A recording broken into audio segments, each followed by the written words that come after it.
it was a great performance regardless into Kaisa. And if you're leaving up Kaisa for LWX, what is going to be your answer to try to deal with it? Another thing is you've now left open the Nocturne and the Jace, things that are banning in previous games. Ooh, we get the Senna coming out, so this usually does signal more of playing on top side. We need to remember there was a change with Ginsu's where now you can't get past that 100% crit threshold, so that is a bit of a hit to Senna. It's going to be our first time seeing how that pans out. They're going to take the Hecarim alongside it. This is typically a pretty good combo. Sustain Bruiser along with all the sustain that Senna provides from the backline. I feel like this is a pretty decent pick. We saw how Beichuan was able to play with that Hecarim, especially when it came to the team fights.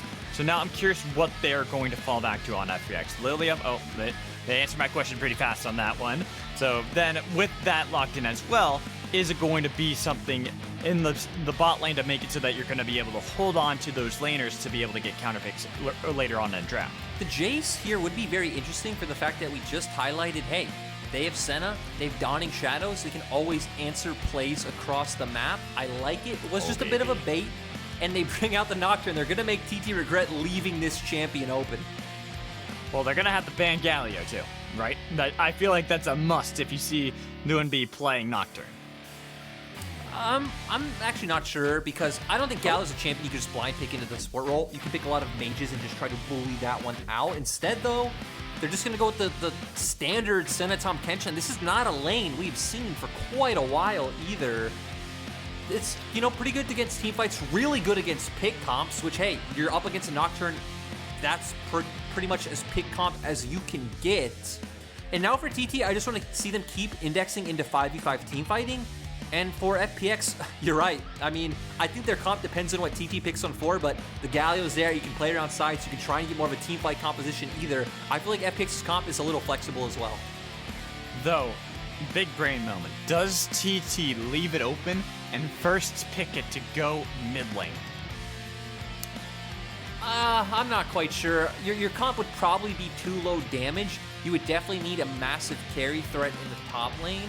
Maybe if you take the Jace, you can do that, but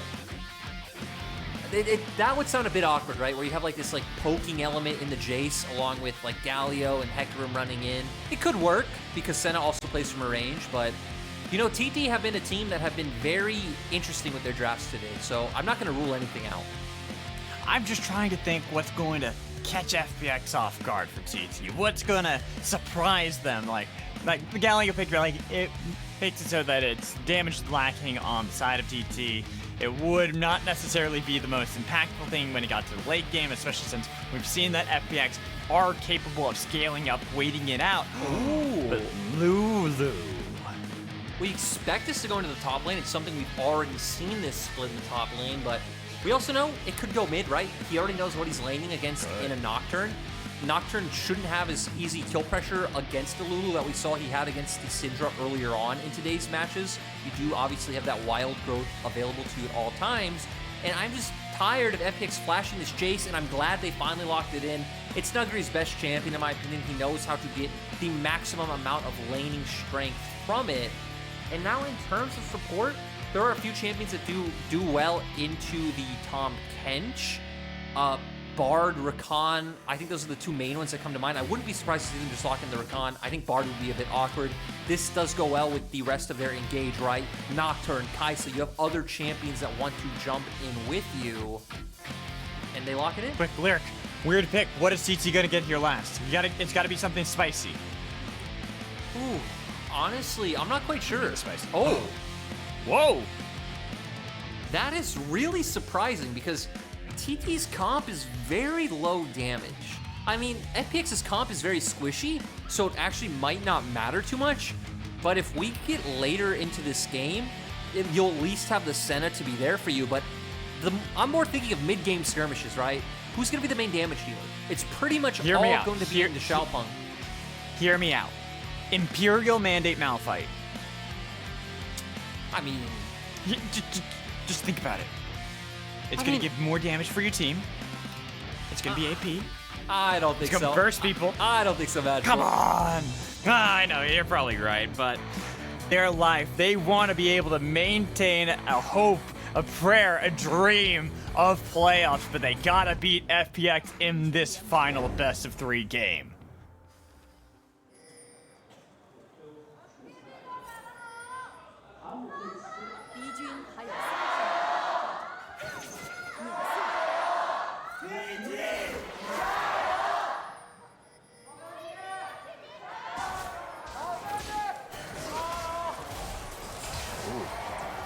Gotta interrupt really quick. It's Doinb taking a lot of damage early on. As we had the cheers, seemed that TT did not want to wait for their fans to cheer them on. Instead, they wanted to make them proud while they were cheering. Get a bit of damage and force an early recall out of Doinb.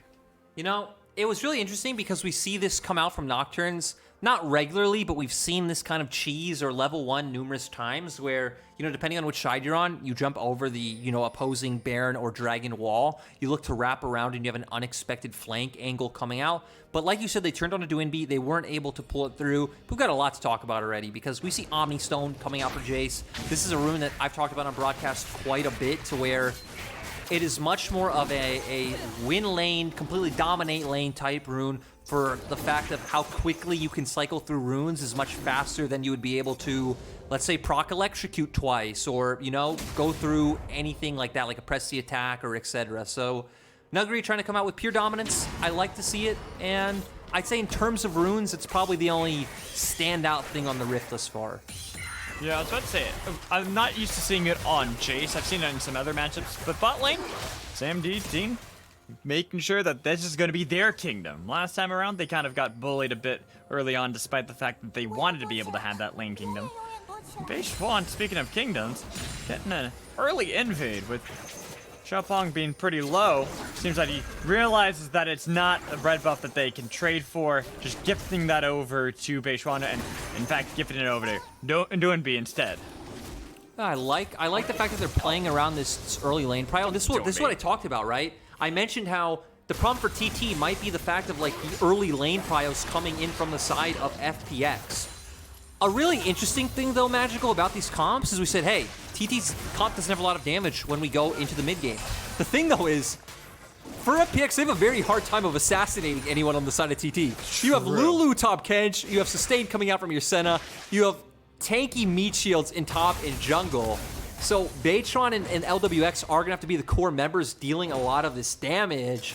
And again, these aren't compositions we see really ever. I feel like this is gonna be much us learning and seeing how this pans out, as it will be the fans. And it's just gonna be excited to be along the ride. Malphite, man. You just gotta believe. You just gotta believe.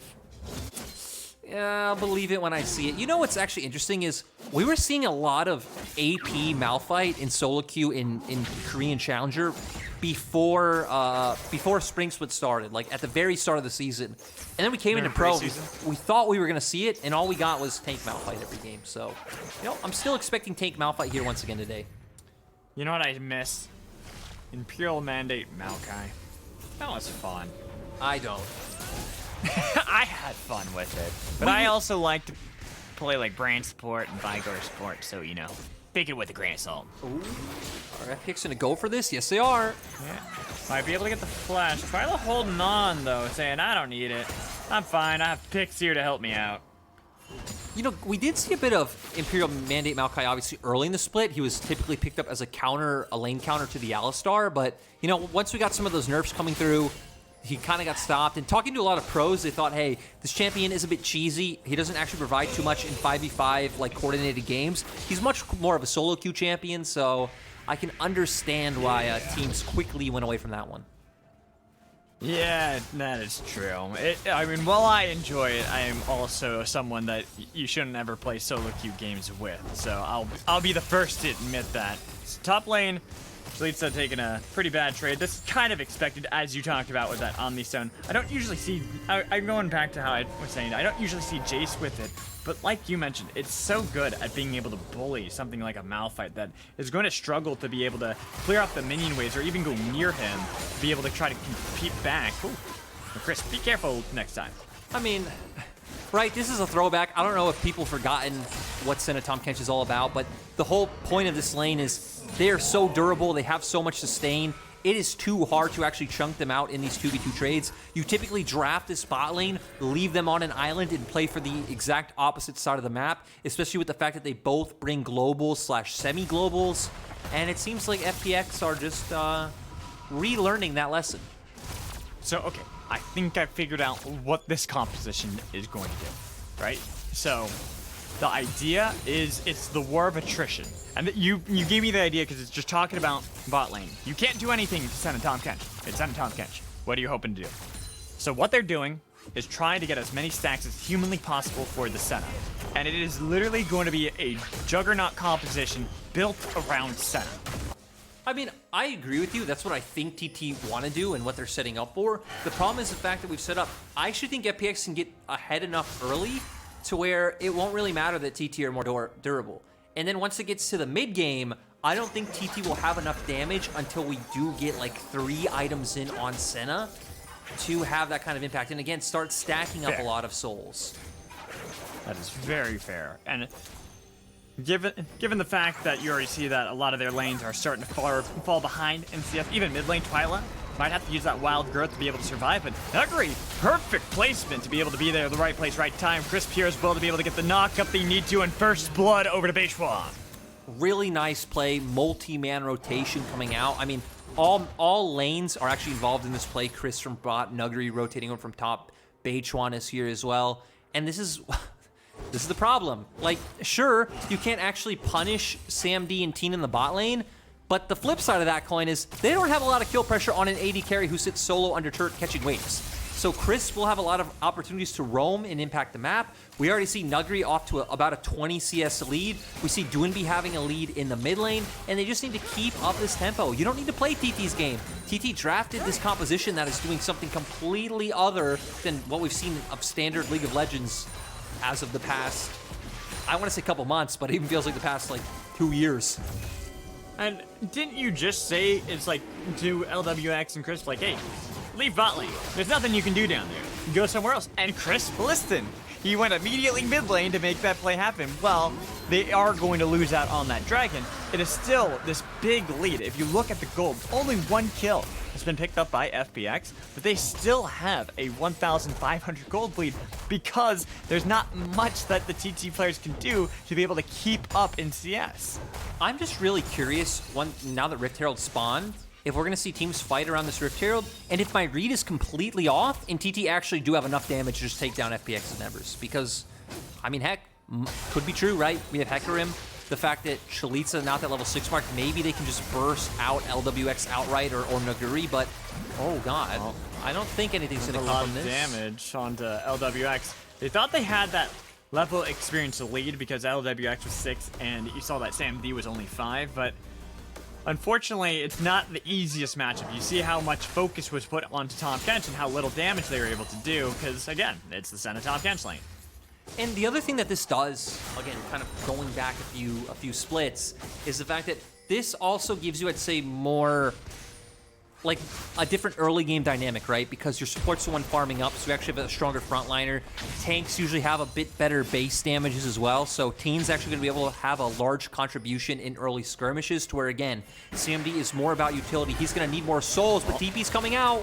We're going to find out if they got the damage. Canceled the knockout. And there's no way to escape there, Chris. He could not get out with the grand entrance, and with that kill, you know what? They might as well try to see if they can get the objective.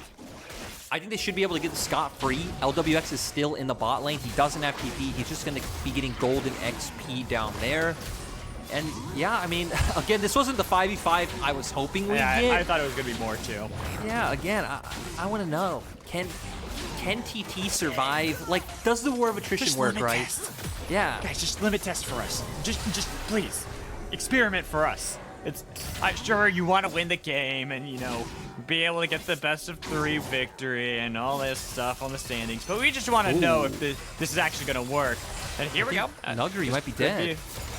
He might be. Let's find out. Dodges away from the last embrace. Tries to see if he can jump in, and here's going to be the Abyssal Void to be able to cut off the retreat. The flash away from Nuguri, trying to be able to heal up. Let Teen tank up the turret instead. Oh, unfortunately, Sam D was taken up, so now they've traded his positions, getting a lot of damage back in. Last embrace to be able to root him in place and take down the kill. really nice from them. I honestly think Nuguri probably could have been able to survive that one. The first root misses from Sam D, which was so crucial, but hey, in the end, you still pick up a kill, but FPX are ready and set up on the bottom side of the map. Now they're trying to punish Chelizi. Looks like it's going to be the unstoppable force. Ooh, nice Dawning Shadow to be able to get a kill back. 2 of them, in fact, for Chelizi. And this is what happens when you have the Senna on your team as well. You know, first of all, he's building full tank. He's not easy to dive. Has the unstoppable force. Sam D follows up with the Dawning Shadows, makes it even harder to dive him. And honestly, TT might be able to do it. They're dropping the Riptail. They're gonna get this turret out. Again, I feel like Doinb and Nuguri are gonna be pretty useless against TT's composition, right? I feel like that's something we can all agree on. They're just too tanky, too durable. The question is, can Beichuan and LWX survive the low amount of burst, but maybe still enough burst at the start of a team fight that would take them out? So we learned, Chelizi has enough damage if he has a turret to help. Yeah, we learned that FPX are able to botch dives and that Senna is able to cross-map with his ultimate. But, so, you know, one that's turret not to the none. lesson we wanted to know. Yeah, 1 turret to none for the side of TT. FPX do still have a small gold lead, just coming out from natural lane advantages we see in top and mid. But hey, they might be looking to punish. Ooh, nice jump into the back line. They try to see if they can save Sam D, but they are trying to cut off the retreat underneath the turret, staying alive. Same with Teen, having the shield, but here comes Doinb to make sure they can get 1 kill. Sam D still locked down, but now the reinforcements have been able to collapse. Nuguri's going to be the target, so they're going to get a 1-for-1 trade. The rest of FPX have to scatter, have to bail out of the fight, but they're going to continue the fight coming in from TT. I don't know if you want to go that far in. Xiaopeng taking a lot of damage. Might have to be able to back out of the fight, especially if they do have the Littling Lullaby to be able to use. Look at the damage on top of him, trying to be able to escape from that one. They're going to be able to get the kill over for Doinb, but they have a lot of damage on Beichuan, and Chelizi finally shows up to the party to make sure there's no escape, no survival. Clap in his face. And just over-aggression from FPX. I can understand why they were trying to look for it. They're trying to find opportunities somewhere, but the one thing we've been consistently highlighting about this is that LWX is definitely going to have to be one of your main damage dealers. He has Kraken Slayer already, so good damage is going to come out from him, but we even saw in that exchange, I don't think Xiaopeng, Teeen? I don't know why he was doing that either. I mean, hey, he's Tom Kenshi, gets away, his team's close enough, but, you know, going back to that topside skirmish, it's like, I don't even think Xiaopeng should have died. Had Xiaopeng just backed off and waited for, you know, another shield to come out from Twila or something along those lines, you have Beichuan, Doinb, and I think it was Crisp left alive. And maybe Beichuan should have the damage to where he kills him if he overextends too much, but I definitely don't think Doinb does. And they overaggress, Chelizi rotates around, I think he TP'd before that plays, his TP is on cooldown, and now we're 8 kills to 4, but funny enough, we need to keep saying it, gold is still even. And this is where I want to ask you, just the hypothetical play for this is, say that Xiaopeng stops going for the fight. They let Doinb, they let Crisp and Beichuan escape. They eventually end up killing them. They end up getting a far better trade because they take them out, and now they have all this priority bot lane. Would you say that it's worth it or not to actually keep that play going, or would it have been better to just fall back and try to see if instead maybe you're going to be able to snowball? But right here, I'd be surprised if they kept this fight going. Well, going back to that fight, I'm not saying that Xiaopeng shouldn't keep chasing at all. I'm saying, you know, kind of back up, wait for your cooldowns to come up, wait for Twila's cooldowns to come up, wait for that shield, and then keep going. Because you have the movement speed to catch them, and Chelizi's already on the flank. But, yep, we're going to get a replay. Take a look at this, yeah. We're going to get a replay coming in, and they catch out Teen and Sam D, but look at the minimap. Hecarim, Lulu are already on their way, and these guys are already under their inner turret, so the move is being made. And actually, I guess Chelizi didn't TP. Chelizi actually just walks across the whole map, which is hilarious. Wow. That's how deep FPX is. This is where the Hecarim ultimate comes out. Again, they're still consistently dealing DPS. And this is what I'm saying. I think Xiaopeng can follow, but I don't think you necessarily need to be right on the heels of FPX's members. You can play it off. You can look at where Chelizi is on the minimap, and you could, again, you could kind of coordinate it a bit better. They still have the damage. The only one goes down. I actually don't think it's the end of the world or even really meaningful at all. And again, I'm just surprised at how well TT have been able to punish, and this comp is just so durable. That's what we're learning. Imperial Mandate on the Lulu. The Turbo Chem Tanks coming out on both Hecarim and Chelizi. And FPX trying to look for it. There's gonna be the TP popped by Doinb, trying to see if they can get into the backline, but Crisp took so much damage before it all started, and they can follow back pretty easily. Unfortunately, it is LWX who gets the first kill, Doinb back into the backline to try to get onto Twila. They couldn't kill him fast enough. Instead, they have to be careful. They're playing with fire. This entire time, they didn't have the Malphite being able to join, so now they lose Teeen. Twila taken down. It's a double kill, make it a triple if you count how long extended that was for LWX. Sam D locked underneath the turret, gonna be able to get a lot of damage back on Nuguri, but it's FPX who are able to find the proper fight. Yeah, nice coming out from FPX. I do think there are a few key learnings from the skirmish that, as we've highlighted, you definitely need LWX in any fight you're going to take with TT. But actually, as the game keeps going, I feel like it's going to be very hard for FPX to come out ahead in these fights. After kind of getting the bits and pieces from this game that we've gotten, right, that in that fight, we saw Xiaopeng funnel in, and then Twila going by himself as well. You highlighted Chelizi wasn't even there, but as a 5-man unit, if they are playing around their sustain well enough, you know, utilizing the Tahm Kench, Eat, Senna heals coming out, shields coming out from Lulu, I feel like even the lack of damage should still be enough for them to just burst FPX's comp for how squishy it is. Again, you're going to need some insane positioning coming out from LWX. Right, and that is really what it is all about for FPX, is LWX. He's gotten that Lord Dominic's regard, trying to be able to get through all the resistances that TT have built up for themselves, as well as having the Kraken Slayer, the damage that you're able to get from that. But that puts a lot of onus onto this one player with a composition that is not meant to kite back for him. Normally, even before, we talked about Kramer with the similar style that LGD played. They tried to make it so they could defend him. Even here, they're trying to see if they can defend Sam D to be able to have that person be far ahead. Is right now, Nuguri just dies underneath the turret to Chelizi and Xiaopeng because they can move around this map so much faster than FPX can at the moment. And this is one of the reasons we see Malphite and really just any generic tank being able to play into a Jace is, sure, you're going to go down in CS in laning phase, as we do see Nuguri's 50 CS up. Once you get your Mythic, once you get Plated Stone Caps, once you get Bramble Vest, the damage is negligible. You play with your jungle, they're going to push into you, and then you just look for the kills. Still, FPX at least respond on the opposite side of the map. They do take the Rift Herald. Dragon is up in 30 seconds. I feel like for FPX, they're going to need to place that one to be able to secure that Drake, because you definitely don't want to give this one over to TT.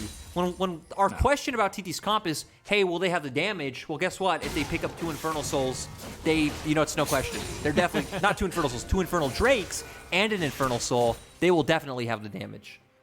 That is very true. But the one thing for TT's composition is it feels like it has to be the one to pull the trigger and try to catch out of position FPX while they can kite back.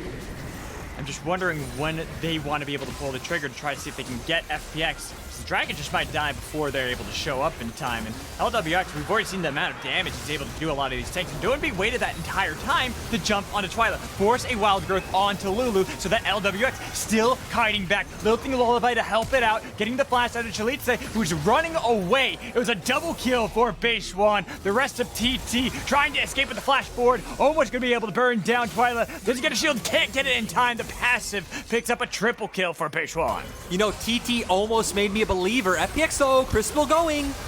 Oh man, they got Crisp. Sam D trying to fight back. God. The help of the turret gets a triple kill for Sam D. LWX should be able to barely survive, but that is a messier fight than I expected. I mean, this is just inexperience and misjudgment, again, about playing against the Senna Tahm Kench. It's not been meta for a long time, but starting that off, I actually thought TT pulled it out when we saw Chelizi and Xiaopeng get on top of LWX. Nice ultimate, gets out of there. They kite well for him. FPX totally turn it around until what we just saw. Yep.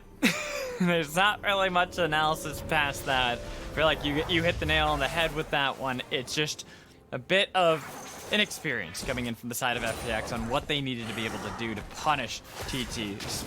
And this is where I was wondering for TT, you know, when they pull the trigger, when do they want to start things off? Because you can see if FPX are the ones who started off, it's a bit difficult.